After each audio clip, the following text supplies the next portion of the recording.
मैंने आप सबसे एक हेल्प लेना। मेरे साथ आपने हाथ उठा के हेल्प लेना। अपने अपने मोबाइल फोन की लाइट्स ऑन कर दें, पीछे तक सब हाथ ऊपर कर दें। मैं यहां से पढ़ूंगा, आपने वहां से बाबा से बोला जिसको रिपीट करना है। अभी शुरू करते हैं। बिस्मिल्लाहिर्रहमानिर्रहीम। हम हल्फ उठाते हैं कि हम पाकिस्तान के आइन की हमेशा पासदारी करेंगे।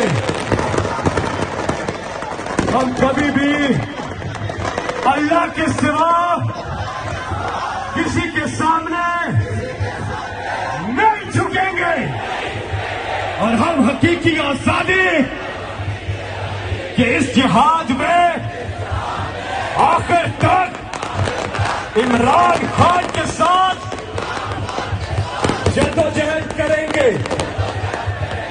अल्लाह हम सबका हामी और नासिर हो।